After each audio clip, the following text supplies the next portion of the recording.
Visi žino, kad ralis yra viena iš pavojingiausių sporto šakų ir todėl tam yra skiriamas labai specialus dėmesys visam ralio mašinos saugumui, kad lenktynininkai, tarkim, nenukentėtų. Ir svarbiausi taškai būtų saugos lankai, specialios sėdynės, diržai, vairuotojo apranga ir papildomi elementai kaip šalmai arba HANS sistema. Tai visas mašinos karkasas ir saugos lankai yra padaryti ir suvirinti pagal specialią schemą, kurią patvirtina pats gamintojas arba lankų gamintojas. Ir jinai yra padaryta taip, kad apsaugoti automobilio kėbulo virtimo atveju nuo sugniuždymo arba šoniniu atveju, kad lankai sugertų smūgį ir būtų nepažeisti vairuotojai. Kitas elementas yra saugos diržai, kurie būna arba 6 taškų, arba 4 taškų, tai yra segama, kūnas yra segamas iš apačios, iš šono ir iš viršaus. Kaip žinia, pavojingiausi smūgiai, pavojingiausios avarijos yra tada, kai automobilis trenkiasi į medį arba kokią nestovinčią kliūtį ir pilnai sustoja. Tada mūsų galva, kuris sveria apie 5-6 kg, su papildomai uždėtų šalmu, gauna nerealiai didelį greitį. Ir gamta yra iš tiesų nesukūrusi mums tokių stiprių raumenų, kad tuo momentu atlaikytų tą visą galvos svorį. Bet tam yra speciali įranga, tokia kaip, pavyzdžiui, HANS sistema, kuri buvo 1980 metų pradėta naudoti Amerikoje. Nuo 2001 Formulės 1 pilotai važiuoja tik su šita sistema. Ir nuo 2003 pasaulio ralio čempionate jinai sėkmingai taikoma. Tai jinai padeda sumažinti greitį, kurį gauna galva, būtent dėl papildomų dirželių. Dirželiai absorbuoja smūgį.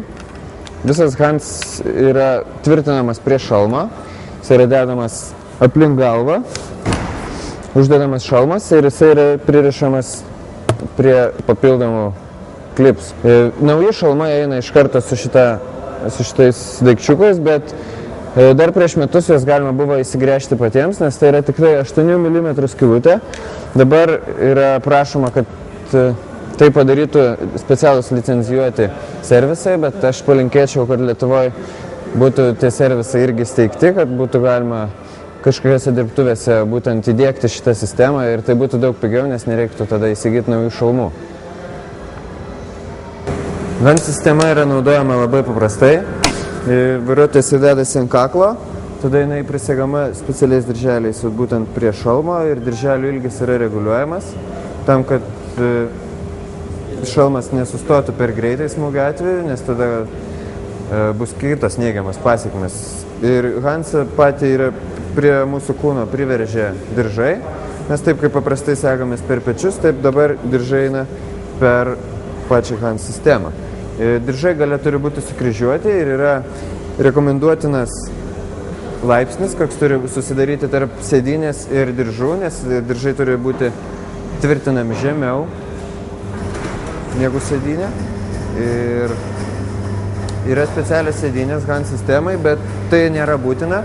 Tas sėdynės yra sukurtas tik tai vairuotojų patogumą. Pavyzdžiui, aš pats važiuoju su specialia pritaikyta sėdynė, kurie yra šiek tiek padaryta daugiau vietos nugaroje, kad HANS sistema patogiau tilptų, bet yra vairuotojai, kurie važiuoja be to ir nejaučia jokio diskomforto. Kai kurie žmonės klausia, ar man patogu važiuoti su HANSais, nes yra toksai mitas, kad žmonės negali priprasti, kad jos blaško ir panašiai. Pavyzdžiui, aš be šitos sistemos nelipčiau daugiau į automobilį sportinį, nes tikrai be jos jaučiuosi gan nesaugiai, nes tas dalykas, kad galva yra taip patogiai, prižiūrima, kaip pasakyti, tai tikrai suteikia pasitikėjimą ir vairuotojas, kadangi jo tikslas yra maksimaliai koncentruotis į kelią, jisai būtent tai ir gali padaryti, negalvodamas apie kažkokias pasiekmes ar nepatogumus.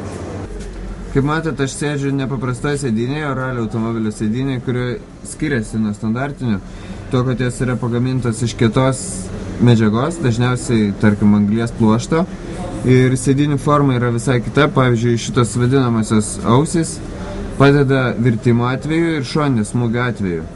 Ir greičiausiai automobiliai, pasaulio ralio automobiliai, kurie tikėtina patiria didžiausias avarijas, būtent visi yra komplektuojami su šitomis sėdynėmis ir jos yra ne vienam vairuotojui išgelbėjusios gyvybę ir, tarkim, išgelbėjusios nuo sužeidimų. Kaip pavyzdys, net praeitam Kauno rudens rally Martynas Samuitis labai džiaugiasi ir sakė daugiau, bet tokių sėdynių į mašiną tikrai nelips. Diržai, apie diržus aš jau pasakojau, jie sekasi iš 6 taškuose ir diržai būna arba tokio storio, būna planesni diržai, bet tada būtina naudoti Hans sistemą, kad galėtum juos naudoti. Kai išvažiuoji po greičio ruožą, sankryžai negalėjai neatsisegęs pasižiūrėti abu šonus, bet kai važiuoji, tai tau realiai nereikia tokio plataus to lauko.